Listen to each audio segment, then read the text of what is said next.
Yes. Welcome back to a brand new video. I hope that you are doing fabulously. In this video, I'm going to be taking you through reasons why you may not be seeing progress, even though you are doing the things that you think you need to do, or doing the things that you think are going to get you to your goals. When I talk about goals, I'm talking about goals in regards to health, fitness, lifestyle goals. So that could be fat loss, it could be physique, it could be fitness, it could be health, many different things. These things I'm going to talk about, the reasons why you're not seeing progress, can be applicable to all of these things, because generally it's not, your individual targets that stop you seeing progress. It is these things that I'm going to talk about. So first things first. Now, a lot of these things will kind of come under the same umbrella. A lot of these things are very closely related to each other. So I'm going to try and keep it brief. Try not to blab too much, which if you watch my videos, is very, very hard for me, and just get straight into it. So the first thing is the all or nothing approach. Now, the all or nothing approach is generally where you either go all in and you try and change everything at once, or you kind of do absolutely nothing. That nothing generally comes from because you're trying to do everything. One thing maybe doesn't go to plan, because that's life, you're a human being. And then you end up feeling like you can't do it, you knock your own confidence, you knock that self-trust, and then you kind of end up back at square one. And even though you know that what you're doing probably isn't the correct approach, when that's all you've known, that is a really comfortable approach. Even though it doesn't get you to where you want to be and it doesn't get you the results that you want, it's comfortable. And your brain likes comfort. It wants to keep you safe, which is why you keep doing it over and over and over. So what you have to do is prove to your brain that it is safe to do something different. And that starts by baby steps, focusing on small little things that you can do every single day, which is what I'm going to come to in a bit. But when I talk about the all or nothing, generally the things that will stop you from seeing progress are going too extreme. So trying to make all the changes at once, which then feels really overwhelming. It feels stressful. It is stressful. It's not realistic. And then you do end up kind of falling off, and again, knocking your confidence, knocking your trust, and kind of gaining this belief that you can't do it. Focusing on the big changes now rather than the small changes over time. So again, it kind of links into the same thing, but what you need to be doing is, rather than going, right, how many changes can I make right now? What are the maximum amount of changes I can make for 8 weeks? How can I sacrifice the most to get a result? You don't want to be thinking, what are the biggest changes that I can make? Because what you do want to be thinking is, how do I make a change in a way that works for me, in a way that I can stay consistent, not perfect with, in a way that is also going to build me habits, routines, mindsets, and an identity that is going to maintain my results as well. Because whatever you're doing to get your results, you are also going to need to do to maintain them to a different level. Yes, obviously you're going to, it's not going to be as strict, and there are going to be different numbers to it, but essentially you have to do the same things. If you are increasing your steps, if you are going to the gym, if you are eating better, if you are managing your stress better, sleeping better, those things are going to get you a result. But you still have to do those things to maintain that result as well. So you want to build them into your habits and into your routines whilst you are getting your result, in order to be able to maintain it easily. And that comes from making those small changes and focusing on the small changes that you can make and build on over time. Which also brings me into not building routines / mindsets for longevity. Again, like I just said, when you have a goal in mind, whether that be fat loss, whether it be physique change, you don't just physically want that change. You don't just want to look different. You want to feel different. You want to feel different deep down. You want to have confidence in yourself. You want to have trust in yourself. You want to be able to be disciplined with yourself so that you can have balance with food, with training, with everything in life. Those are the ultimate goals that you want. You don't just want a physical change. The thing with, a fat loss phase, for example, is it's a phase. It's not forever. So when you focus purely on how much you can change within that phase, you then kind of neglect the things that are actually going to help you maintain it and actually feel your best. When you're focused purely on that phase, you focus on the scales, you focus on your calories and your movement. You don't necessarily focus on how you're building confidence, how you're building trust in yourself, how you can fit these things into your routine long term, how you can build habits that are going to make it feel effortless long term. Obviously, when you do focus on those things, you're also building that mindset of, I am doing the things I say I'm going to do. You're building confidence in yourself. You're building trust within yourself.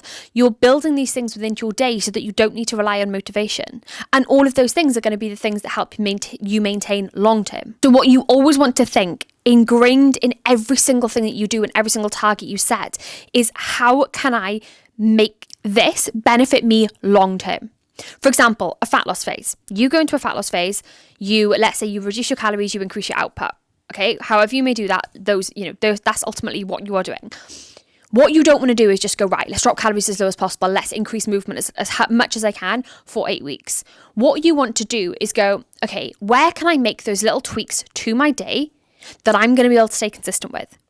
Where can I maybe add in more steps? Where can I maybe get up half an hour earlier? Where can I maybe add an extra gym session in, or give myself more time within my gym session to really push it as hard as possible? So you're not then going, right, how many sacrifices and how much can I do for 8 weeks? But you're going, okay, but actually, how can I make this work long term? How can I implement small changes that I am going to be able to stay consistent with, that are also going to help me build routines and habits long term? So think about it like this. If you go, right, I'm going to make all these changes all at once, you're going to be stressed. You're going to be overwhelmed. Once motivation dies, it's going to be really, really hard to get those things done. And then when you finish that phase, if you get to the end of that phase, you're then in a position where you're like, right, well, what now? When you aren't able to do everything, you then kind of creep into this mindset of, actually, is this working? Like, can I do it all? Can I be that person? You knock your confidence, you knock your trust. Whereas when you make small changes, you are going to be able to stay consistent with them because they are small. But what's going to happen is every day, because those changes are small and you can do them, you are going to be building confidence in yourself because you're doing the things you say you're going to do. You're going to be building routines and habits that you can then build on. Let's say you're trying to add another 5,000 steps into your day. That's going to be hard. Okay, it's going to be hard. It's going to feel difficult. Whereas if you're adding in 1,000, you do that for 2 weeks, that's going to feel more natural. You can then add another 1,000 and that's going to feel, again, it's going to get to feel really natural.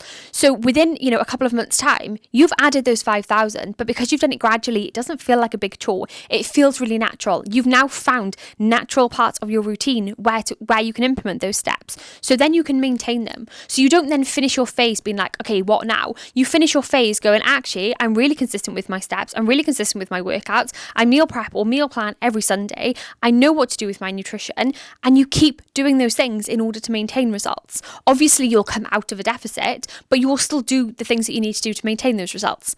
Does that make sense? And with the small changes, maybe there will be 1 or 2 things that you can't do within a day. But because there are small changes, there are going to be things that you can still do. So maybe you can't get in your extra 500 steps, but you can still go and drink that bit of extra water. Maybe you can't get in your gym workout, but you can still go. Maybe you have got to work through your lunch, but you can still go for a walk after work to get in some steps. So it really helps to build this consistent approach rather than focusing on perfection. And obviously, like I said, when you have those small changes that you stay consistent with, you are every day building your confidence and building your trust that you can do it. And that is the thing that then keeps you going. That is the thing that then keeps you showing up for yourself, because you are able to continue to show up for yourself because you're focusing on what you can do rather than what you can't. And kind of along those lines as well, I think expecting too much too soon. I think a lot of people think that an 8-week fat loss phase, even a 12-week fat loss phase, is going to just get you your results and that's going to be it. And there is so much more to it. If you're in a fat loss phase, obviously depending on how much fat you have to lose, you may want to do a couple of different phases with, maintenance phases in between. Personally, I wouldn't diet for more than 12 to 16 weeks because your body obviously does adapt and you don't want to end up with your metabolism on the floor, energy on the floor. You want to have, you need to give your body that diet break because it is a stress on your body. But additionally, a lot of people think that just losing fat is going to get them this toned physique that they want. But that toned physique you want isn't going to come from fat loss unless you have spent years and years building muscle underneath. When people say to me, oh, I just want to be toned doesn't come from losing fat. Toned comes from building a lot of muscle, spending a lot of time building muscle and then losing fat. Or, you may want to lose fat and then go into building muscle. That's fine. There's many different phases to it, but expecting it all to kind of be done in one is just not realistic. The same with any change that you expect to make. If you expect to make a change and it's going to be linear and it's always going to be perfect and you're always going to see the best results, you're going to be disappointed. I'm in a fat loss phase at the minute and I am ticking every single box that I can, but that doesn't mean that I haven't had days of 4 consecutive days where my weight's gone up. It doesn't mean that I haven't had times where I've been like, why is this not moving the way that I want it to? But it is that consistency that has allowed me to see results. People expect to go to the gym and all of a sudden have this physique that they want. Muscle building takes years. Habit change, it takes a while. Routine change, it takes a while. Shifting your identity, shifting your mindset, it takes a while. And the worst thing that you can do is go into something with the expectation that it's always going to feel amazing and it's going to happen really quickly, or it's going to happen the way that you want it to. I think you always have to be prepared that things don't go the way that you want it to, but that is fine. You just have to stay consistent with what you can do. So that's the kind of all or nothing, too extreme, expecting too much too soon, making all the sacrifices you can, not building anything for longevity, which then brings me into the second point, which is focusing on the now goal rather than the future goal, which means showing up as the version of you now, not the version of you want to become. And this is where it's really important that you get clear on where you're going and what your goals are. Because what I mean by this is, let's say for argument's sake, you have a fat loss goal. And I keep using fat loss just because it's the easiest example. Your current situation, your current circumstance is a result of the current version of you. So if you want to change, you don't just want to, like I said, change your physique. You want to change your lifestyle, your habits, your routines, your mindsets. And showing up as the current version of you is going to get you the current version of you. So to get to that future version of you, you have to show up as that future version of you. And this is where, again, those small changes really, really make such a difference because you're able to do that. But it's not just about physically doing the things that she does, but it's about building her routines, building her mindsets, building her identity. So what you need to get clear on is not just what is the physical goal that you want to achieve, not just what is the muscle you want to build, or, how many times you want to go to the gym, or, how much fat you want to lose, because they're all very surface level. But what you actually want to think about long term is, who do you want to be? Like, how do you want to speak to yourself? How do you want to show up for yourself? How do you want to respond to stress? How do you want to be consistent? How do you want your mindset to feel? How do you want to think about yourself? How do you want your routines to look? How do you want your habits to look? What do you want to do day in, day out? How do you want to manage your stress? And it may sound like a lot, but again, you build all these things slowly. But the reason that you need to be clear on where you're going and who you're becoming is because in order to become that version of you, you have to literally build that version of you. So you have to show up as her. And obviously when you know how she does all these things, you're then able to start to implement those changes into your routine. But that's really, really important, because I feel like a lot of people put a lot of focus on, when I am X weight or X goal, I am going to be happy. And that just doesn't happen, because you could wake up in that position tomorrow and you would be no happier than you are now. You'd be no more confident. You'd be no more trusting, because you haven't done the work to get there. The confidence, the trust, the identity, the belief that you are after is found in your everyday actions. So you have to make the most of those opportunities to build those things. And that comes from, like I said, not focusing on, right, me now, what do I need to do right now as this current version of me, but actually, okay, the future version of me, who has effortless confidence, who radiates empowerment, who feels amazing in her own skin, who, makes decisions based on what's best for her, who thrives in her everyday life, who shows up for herself regardless of motivation. How can you step into that version of you to build that version of you? I have done another video on kind of getting clear on the best version of you and how to become her and stuff, so definitely go and check that out if this kind of resonates with you. And then finally, I think one of the biggest mistakes that people make, and again, it all kind of links to the all or nothing mindset, to be honest, but is focusing on what you can't do rather than what you can. And your brain is always looking for evidence that something is true. So if you are saying to yourself, I am not doing this, I can't do this, I can't do this, your brain is going to look for evidence that that's true. So it's going to look at all the times where you've not done the things you said you're going to do. And of course, that's just going to make you feel like shit. Whereas if you go, but I have done this, and I can do this, your brain's going to look for evidence that that is true. And that's going to build positivity. It's going to build momentum. It's going to build motivation. And it's going to mean that you do show up for yourself that little bit more. And the more you do that, the easier it becomes. And the easier it becomes, the more you're going to do it again. And the more confidence you build, the more trust you build.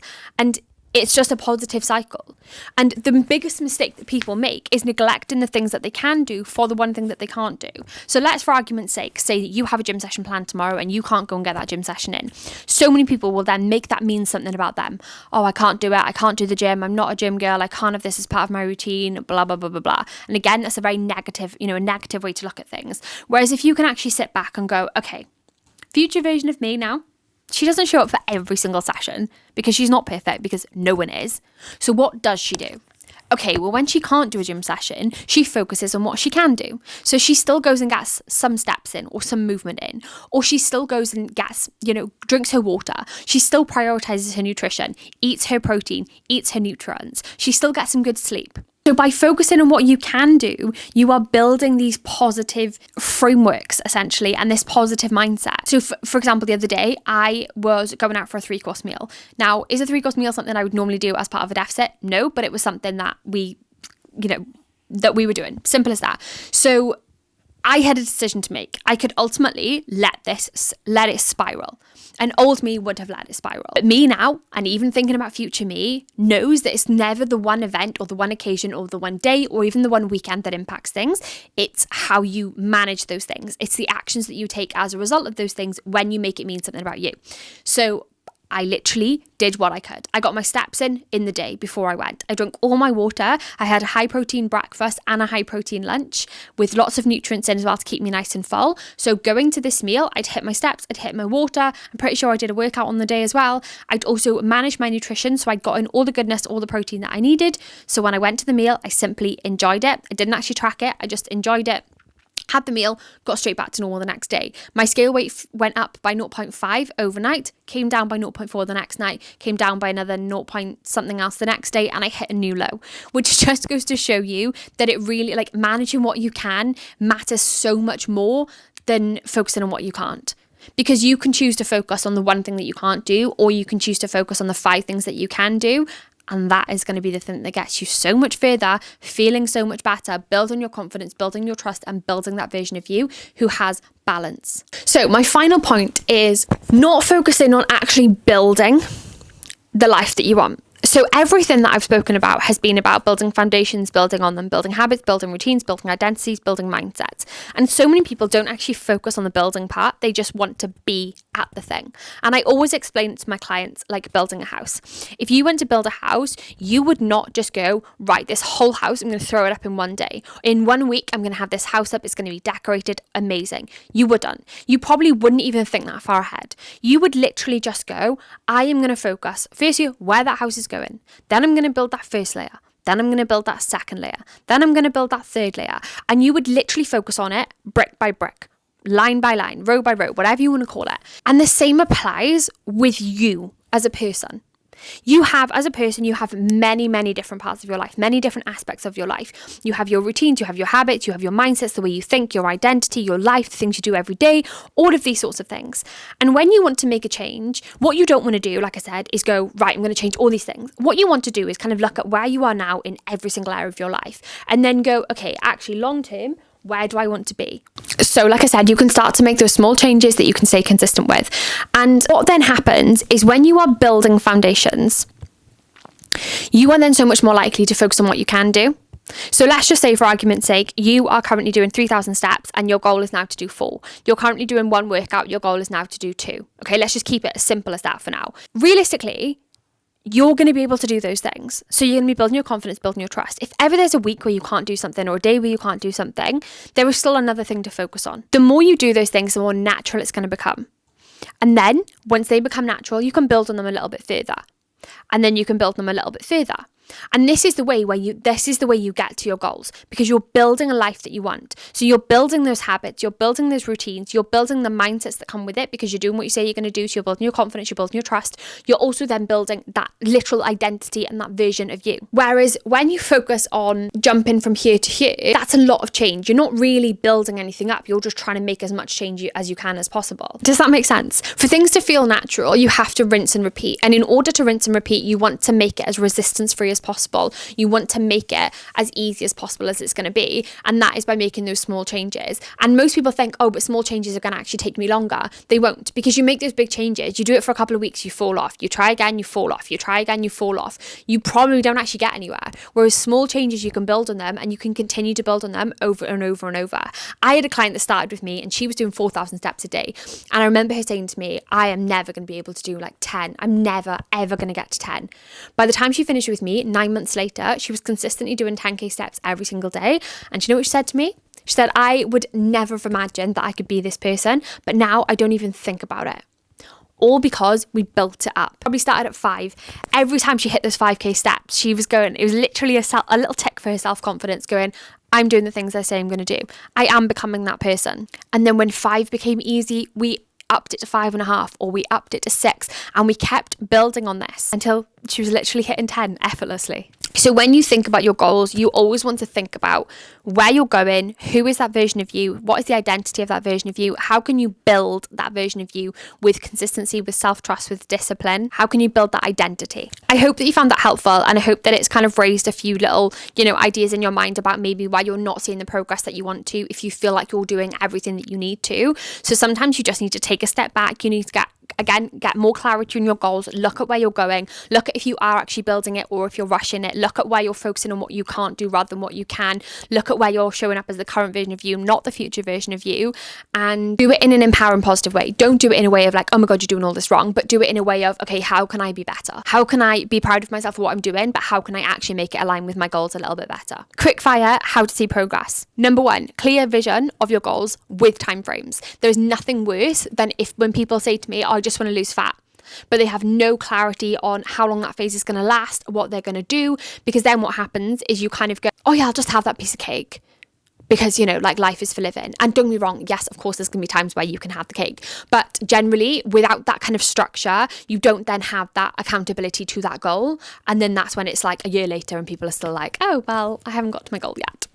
So clear vision on your goals with timeframes is so important for momentum, for motivation, and to know exactly where you're going so you can quite literally follow that path. Focusing on the small habits that you can create and that you can build on. So again, like I said, little things like, your daily food, your daily steps, your daily movement, your daily sleep, your water intake, your screen time, all of these different things. Make a small little tweak to 1 to 3 areas at once. Be consistent with that and then build on it. And look at the actions that you can take to make those habits easier. If it is a goal of yours to get one just gym session in a week, how can you make sure that that happens? Can you plan it into your calendar? Can you plan it into your schedule? Can you set a reminder? Can you get your gym kit out the night before? Can you set a reminder to do that if you need to?